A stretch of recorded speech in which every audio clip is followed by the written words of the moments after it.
Montreal is one of the most beautiful and storied cities in Canada. One afternoon, a tourist was exploring Rue Saint Paul, one of the main streets in the city's historic district of Old Montreal. During her stroll, she ventured onto a side street when suddenly a bloody man stepped out of the shadows and approached her. Although his body seemed almost transparent, she could see that both his face and chest were bleeding. He spoke to her in a French dialect she could not understand. The only words she recognized were, "Je suis innocent," I am innocent.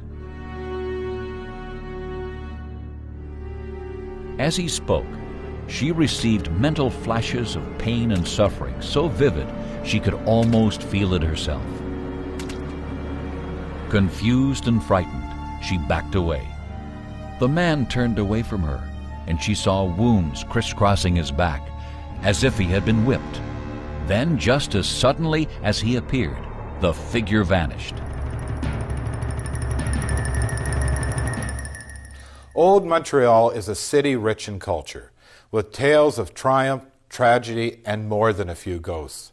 Rue Saint Paul has two well-known spirits, each with their own tragic tales of suffering. This is truly a street of tortured souls. Rue Saint Paul in Old Montreal is a perfectly preserved time capsule of New France. Among its shops and beautiful buildings roam two tortured spirits from its violent past. The irony of these two ghosts is that although they never met in life, their eternal torment was brought about by the same evil man. The first is a man named Valliere, who in 1732 was arrested without reason. A scheming neighbor sought his property and conspired to have him falsely accused and convicted, thereby forcing him to forfeit his land. The executioner prided himself on his ability to make anyone confess, regardless of their innocence. But the executioner was not prepared for the strong will of Valliere. Despite endless and brutal torture, the executioner could not break the man. When Valliere could take no more, he summoned his last bit of strength and hung himself on the very chains that imprisoned him.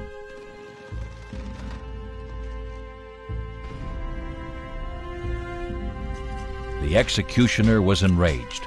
A prisoner's suicide without a confession would be a black mark on his perfect record.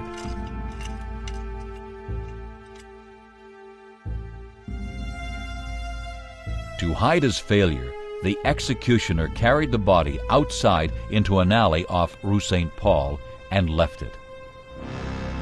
Valliere would be just another victim of street criminals. Since that day, Rue Saint Paul has been haunted by a bloody, beaten man proclaiming his innocence. But Valliere is not alone on Rue Saint Paul. There is another, perhaps even more tragic ghost. For over 2 centuries, residents and tourists have encountered a beautiful, dark-skinned woman walking the streets bearing a torch.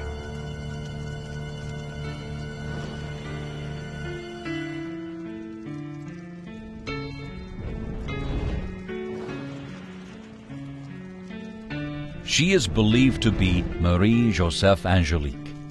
In death, she is a spirit. In life, she was a slave. Angélique was owned by a wealthy Montreal businessman when she learned she would be sold to an American slave trader. All her life, she had prayed for her freedom, and if she were sold, that dream would be shattered. In a fit of rage, she took revenge on her master by burning down his estate. Unfortunately, the blazing fire swept through Old Montreal, burning over 40 dwellings to the ground. Miraculously, no one died in the fires, but there was a massive loss of property, and the people demanded justice. Angélique was dragged before the same interrogator and executioner as Valliere. In this era, evidence was not required, only a confession extracted by any means necessary.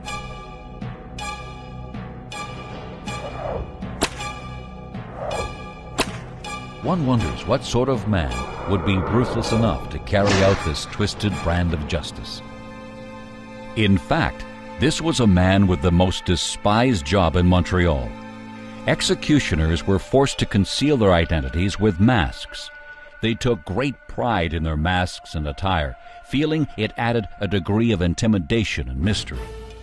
After days of endless interrogation, Angelique eventually confessed, though few believed she actually committed the crime. Her order of execution was handed down, and the penalty for her crime was as twisted as it was humiliating.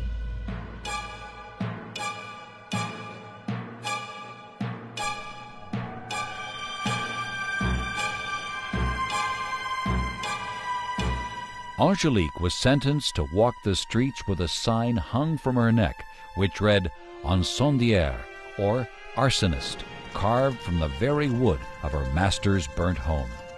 She was forced to walk the streets, bearing a torch, begging for forgiveness along the way. She was then brought to the gallows and hung. Angelique's body was burnt on a pyre, and her ashes scattered over Rue Saint Paul. It is in the very spot where her ashes were strewn that she is still seen walking the streets with her sign and eternal torch. Angelique's suffering was not in vain. Her story echoed through the halls of Parliament as an example of the horrors of slavery and was instrumental in its ultimate abolishment.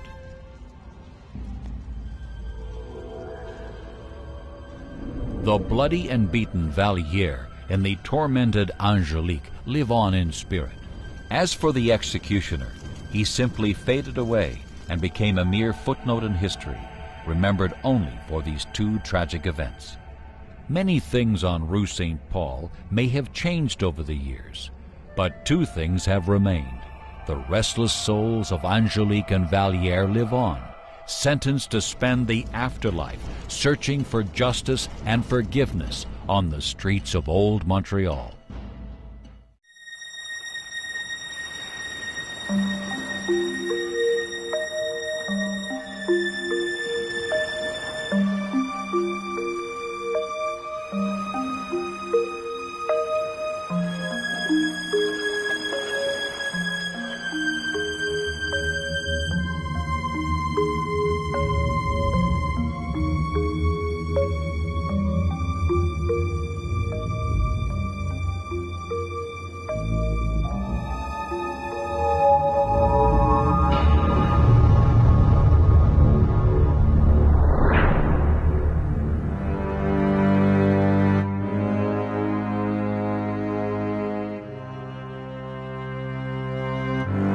An employee of this lush resort went to check a room before its next guest arrived.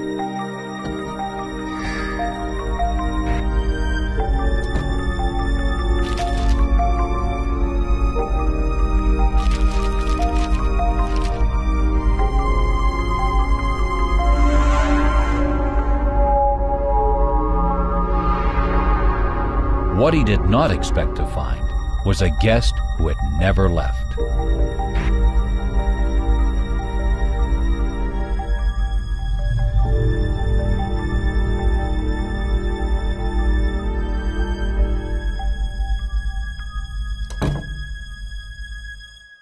St. Andrews by the Sea, New Brunswick, is a beautiful community, home to a fortunate few and visited by thousands each year.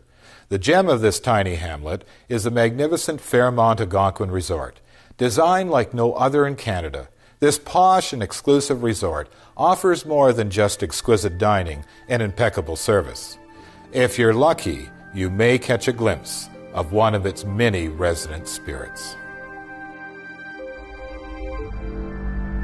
One of the oldest spirits living at the Fairmont Resort is a long-dead young bride.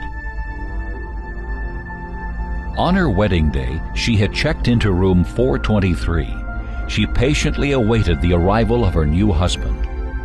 Her patience, however, went unrewarded. Her husband never came.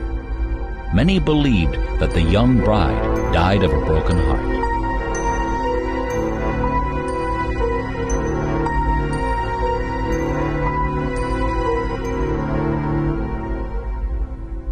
Although the young bride did not die at the Fairmont Algonquin, it seems that her spirit has returned to the place where her tragic story began. A grand hotel in operation for over 114 years, first built in 1889. One fire in 1913 where the community rebuilt the hotel, and it was soon taken over by the Canadian Pacific Railway and run primarily by them since then. Some of the ghost stories that surround the Fairmont Algonquin include a young bride whose heart was broken here. She's been with us for many years now.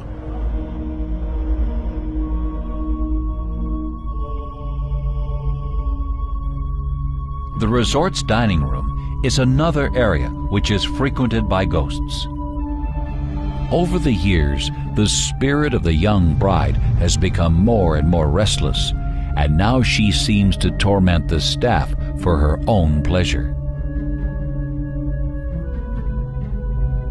One ghostly act this playful and mischievous spirit is known to do is to repeatedly rearrange the silverware, even after it has been put in its proper place time and again.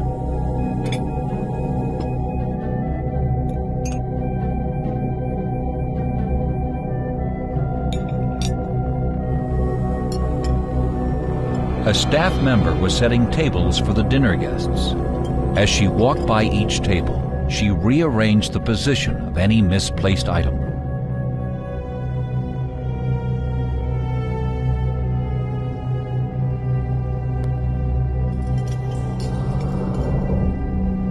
Stopping at a table, she saw that it was in much more disarray than the others, as though somebody had deliberately moved the cutlery and plates. A diligent worker, she reset the table as it should have been and continued on with her preparations. Returning to the dining room, she was shocked to see that the table she had just corrected was once again in shambles. As she was rearranging the table, she had the unmistakable feeling of someone else being in the room with her. Suddenly, an apparition dressed in white appeared beside her. Frightened, she bolted from the dining room, leaving behind the poor young bride.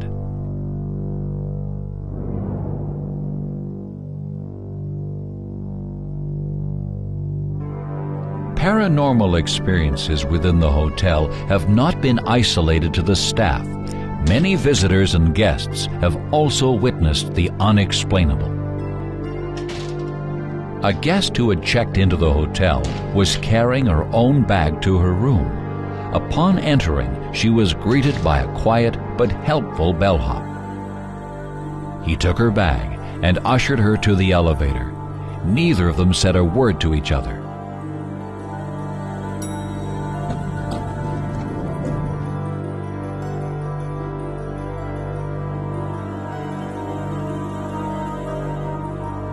The courteous bellhop led the guest down the long hallway, eventually arriving at her room.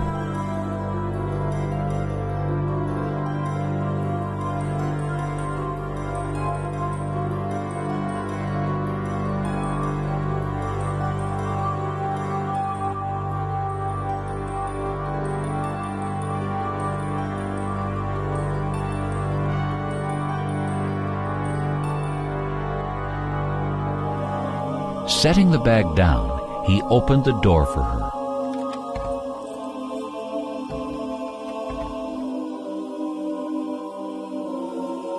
The guest entered her room, dropped her things, and grabbed a tip for the helpful young man.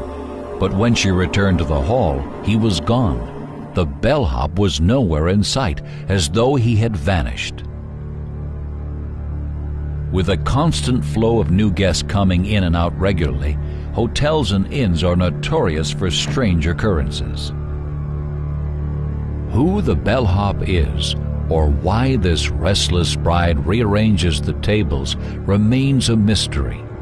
We only know that these two restless spirits linger on eternally, living out their unfulfilled lives amid the luxury at the Fairmont Algonquin Resort. In 1920, the remote community of Fort Kent, Alberta, was the scene of one of the most infamous occurrences of the native spirit of vengeance that preys on animals and humans, called the Wendigo. The Wendigo appears in many different forms, from a massive fur-covered creature to a dark, misty shape. But when the right host body is found, it can also possess a human being. One night, a local rancher heard the sounds of his horses being spooked.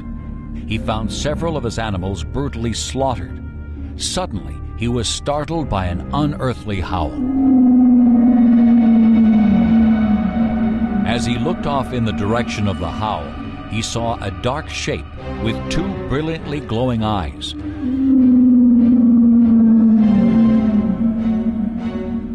He fired at the shape, and it seemed to disappear, but the terrifying howl echoed on in the darkness. At that moment, the rancher knew that he had just encountered the spirit of the Wendigo. The Aboriginal people of Canada have a rich tradition of folklore, which settlers were quick to dismiss as fiction. But the settlers in the northern Alberta community of Fort Kent lived in terror as a native legend came to life, bringing death to their small town. In the 1800s, Fort Kent was a rather vibrant community. There was a lot of logging happening in the area. But once the natural resources dwindled, the town dwindled to a much smaller population. It became a very transient town. In the 1920s, a doctor emigrated from England, Dr. Thomas Burton. He had witnessed atrocities during the war and wanted to move to a small, quiet community with his wife, Katie. So they emigrated to Fort Kent and set up a medical practice. The townsfolk were overjoyed to have a physician with Burton's qualifications nearby. Almost immediately, Burton and his wife became pillars of the community. The couple settled into a new home in the wilds of Alberta. Burton was eager to start his life anew, leaving the horrors of the Great War behind him.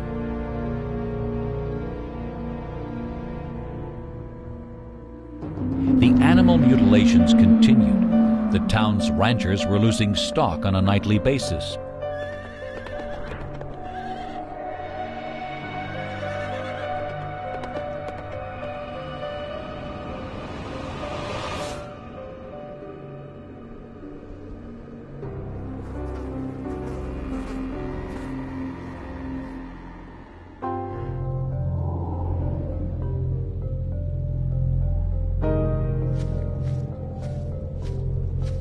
Local ranchers were terrified and enraged, not knowing how to stop the beast that was devastating their livestock.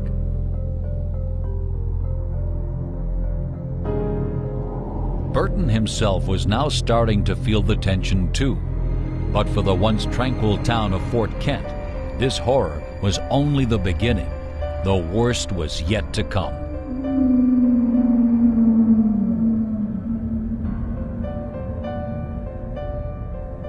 Disease began to ravage the community, striking both young and old in staggering numbers. Burton did what he could with the primitive medicines available, but the epidemic grew, and he was unable to deal with the ever-increasing number of patients. The townspeople came begging for help, but Burton felt powerless. The horror of the epidemic struck home when Burton's beloved wife, Katie, fell victim to the disease.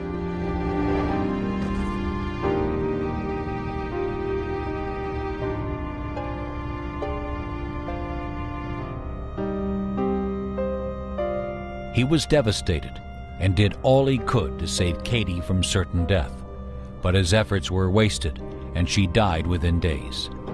The locals pounded on his door relentlessly, begging him for help, but after suffering through Katie's death, he had slipped into a deep state of shock.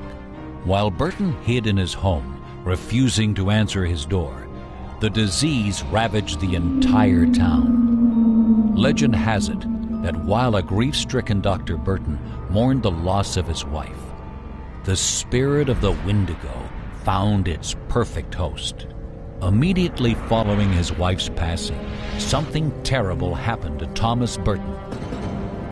It is believed that the spirit of the Wendigo took possession of his soul.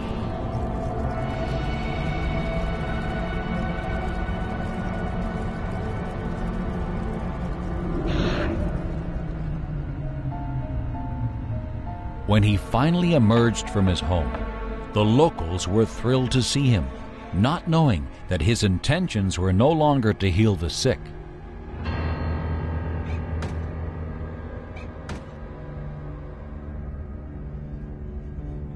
He visited house after house, methodically killing everyone he encountered. That fateful night, Thomas Burton is believed to have killed 24 people and was never seen or heard from again. The next day, a young man who had been sent off in search of medication and supplies returned to find the ghastly scene in Fort Kent. Everywhere he looked, the bodies of his family and friends were strewn about, mutilated, some partially eaten. It was a horrific sight.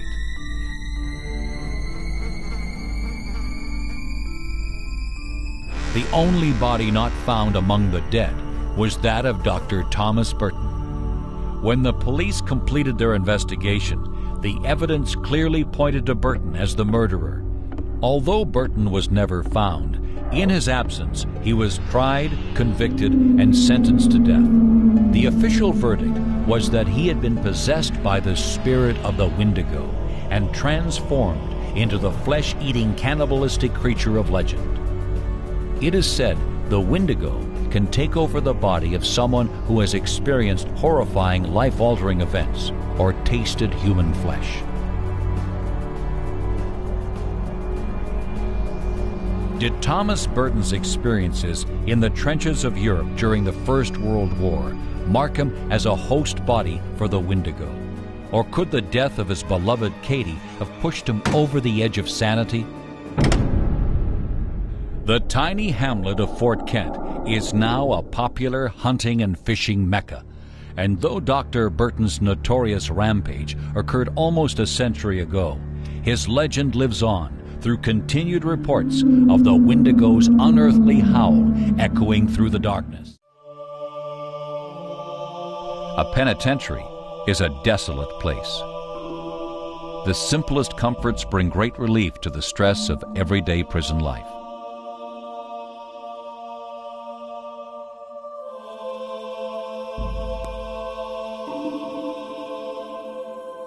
Maybe that's the way Hewell felt about one particular book. A neighboring inmate wanted this book and removed it from Hewell's cell, resulting in a swift response from Hewell.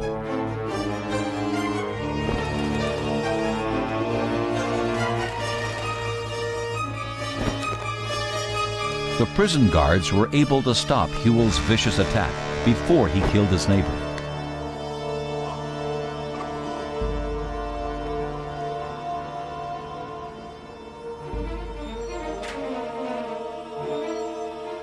At the time of Hewell's incarceration, human rights, in particular and inmates' rights, were not a concern. The prison system had its own violent brand of punishment.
Much can be said about the conditions within the walls of antiquated prisons.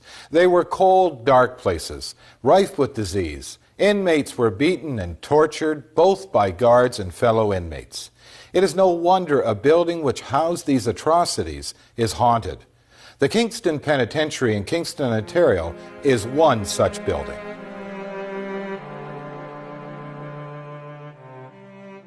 Huell's punishment was severe.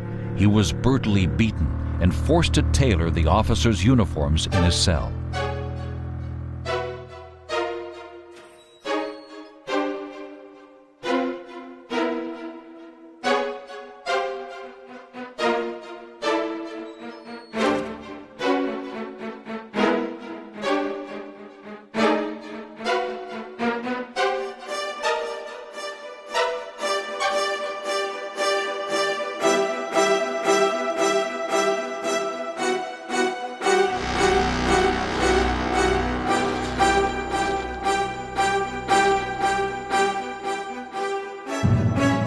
This work assignment should have been given more consideration by the administration.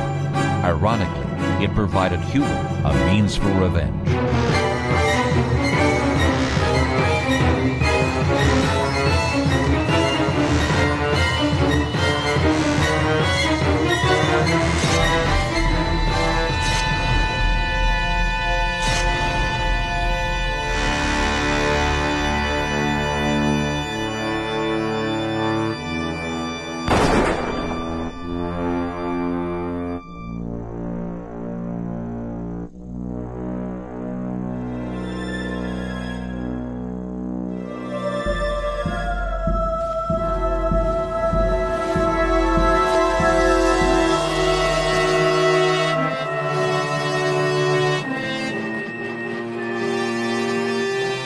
Huell's plan ended in tragedy.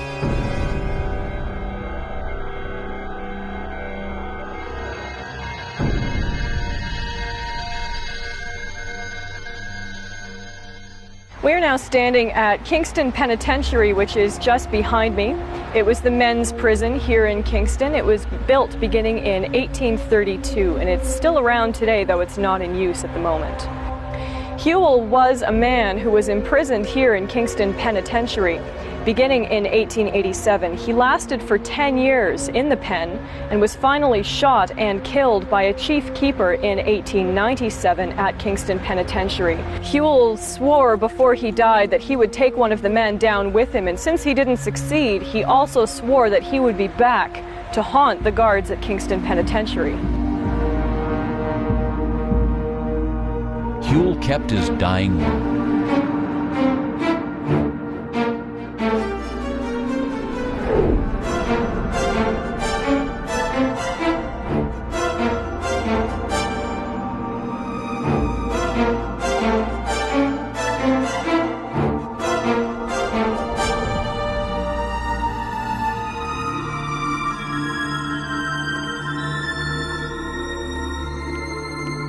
Responding to an inmate's cry for help, the guards found nothing.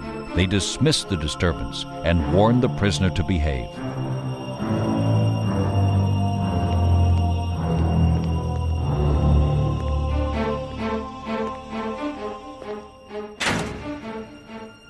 Later that evening, the duty officers too had an encounter with the spiteful Huell.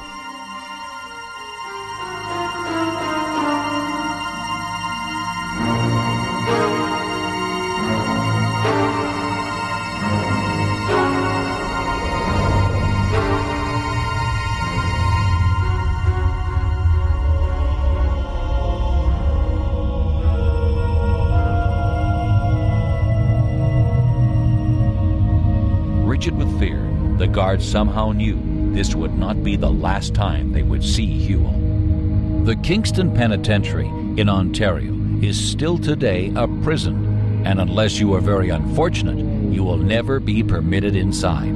However, outside the walls is Canada's Prison Museum, where one can explore all aspects of Kingston Penitentiary living, past and present.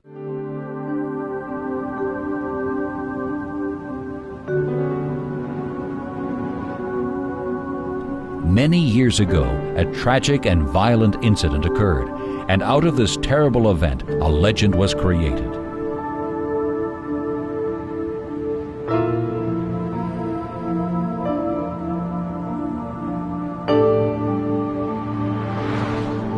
There is a bell on the seventh tee. It is said that if you ring this bell 3 times, the ghost of Doris Gravelin will appear. Unbeknownst to this man, the legend was more than just mere folklore. The ghost of Doris did appear.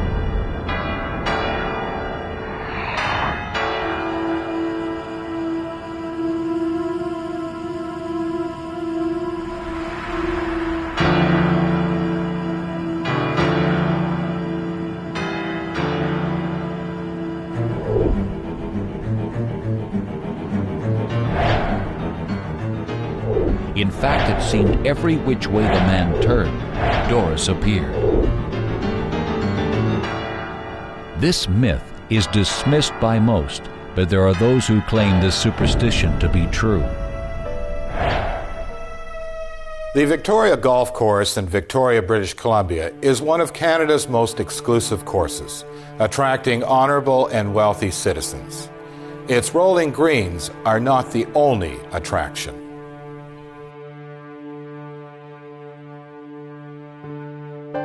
We're at the Victoria Golf Club, established in 1893. It's one of the oldest golf courses in Canada. It's in the community of Oak Bay, part of Victoria, British Columbia. It's a beautiful seaside golf links. It's also very haunted.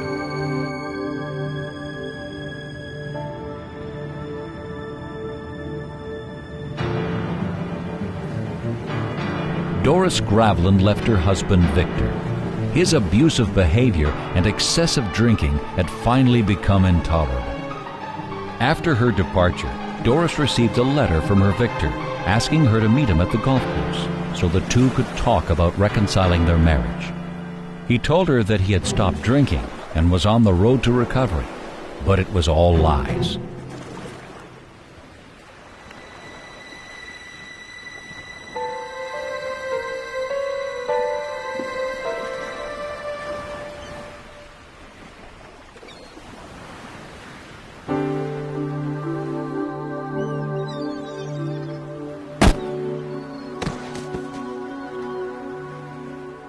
In a drunken stupor, Victor lost control of his temper.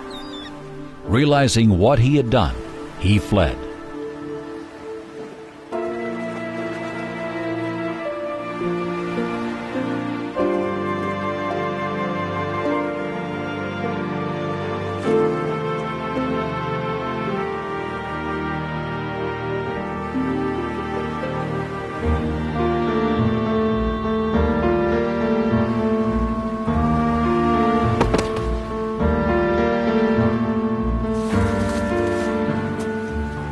In an ironic twist, he too was to suffer the consequences of his excessive drinking.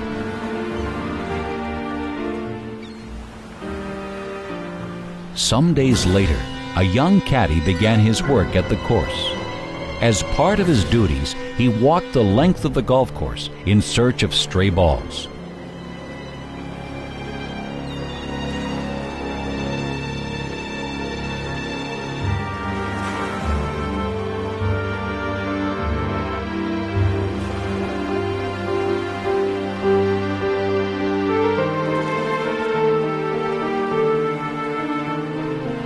His search led him through some of the golf course's more obscure locations.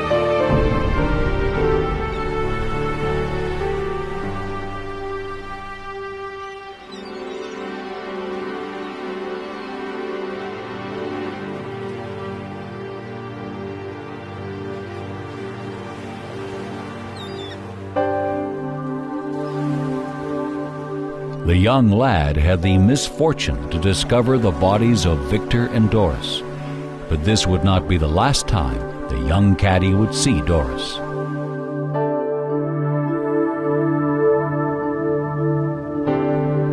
Many months later, the caddy resumed his employment at the golf course. As the caddy reached one of the sand traps, he saw a mysterious set of footprints. He was confused, but nonetheless he performed his task, raking the sand, clearing it of any debris.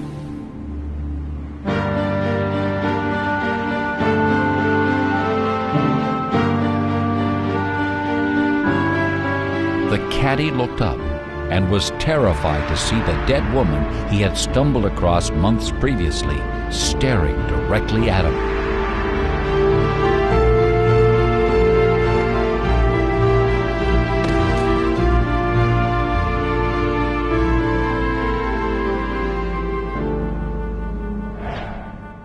People who are very interested in seeing ghosts often come to the Victoria Golf Course, and they're rarely disappointed. Late one evening, a woman crossed the golf course, bringing a friend, thinking it to be shorter than her normal route home. However, the time she saved came at a costly price. The women were separated when one of them stopped to tie her shoe. The other woman thought she saw her friend's extended arm, so she took the hand, and it felt cold.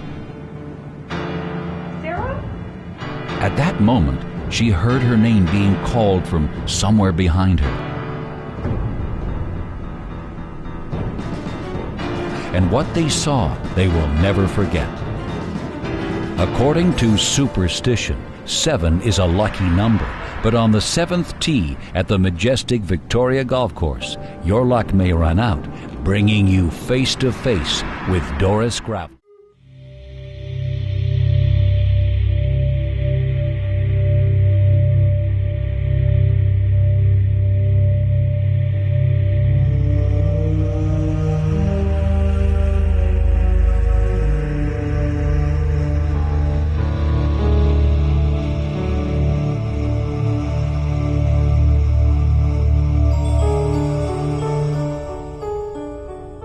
On a normal day of operation, the Cumberland Heritage Museum received some artifacts.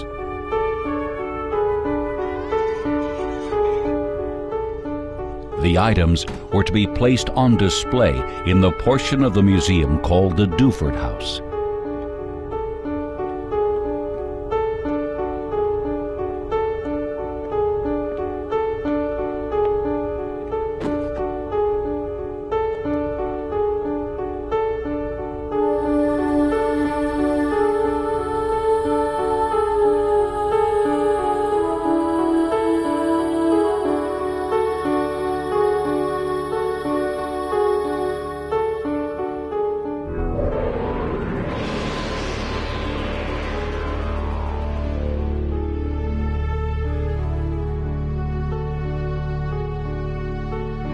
But it would seem that 2 of these items were ultimately not meant to be part of the exhibit.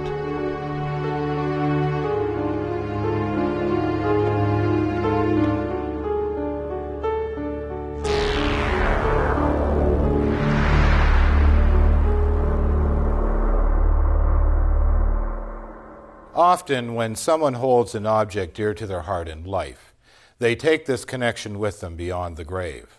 This phenomena is very visible at the Heritage Museum in Cumberland, Ontario. In the museum's Duford House, there is a spirit who remains possessive of 2 of the house's wonderful artifacts. Museums acquire artifacts from many different places. Although many practical things can be learned from them, the authentic history of some of these artifacts remains a mystery.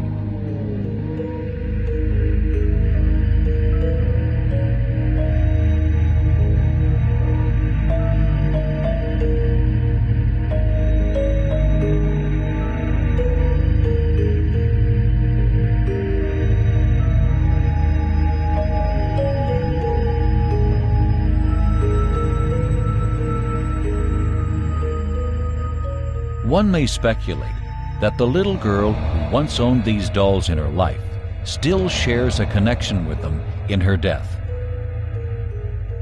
Here at the Cumberland Heritage Museum, a lot of people feel that the Duford House is inhabited by spirits.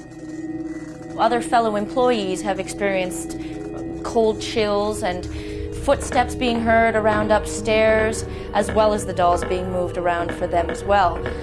Now, a lot of people believe that it is the spirit of the little girl who is playing with the dolls that is moving them around.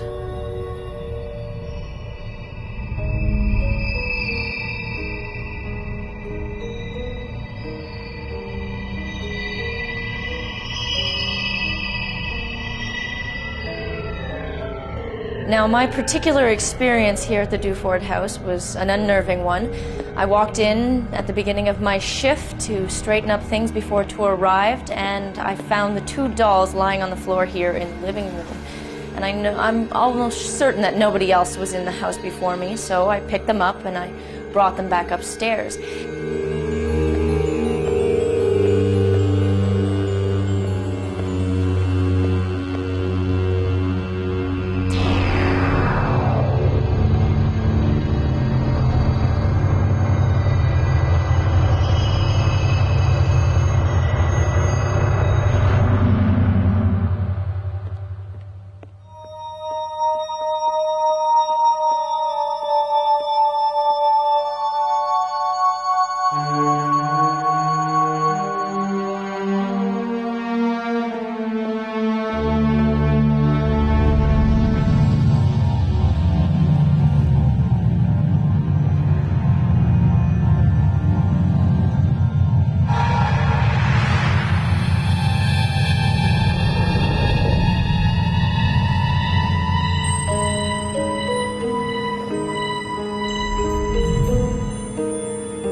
As I was straightening out the bedroom, a fellow employee of mine had come into the house and he had given them to me when I had just put them down on the chair behind me.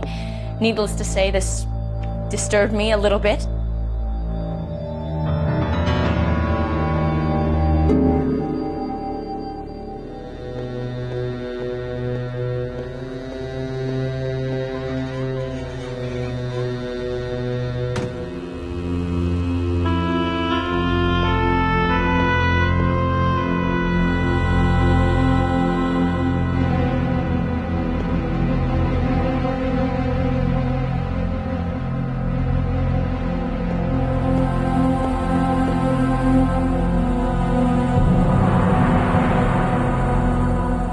So we placed them, I placed them back onto the chair and I went back down the stairs to straighten up the dining room.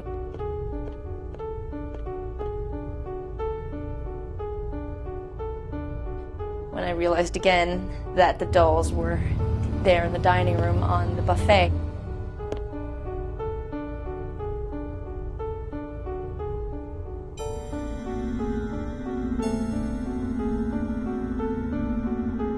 And that was when I left the building.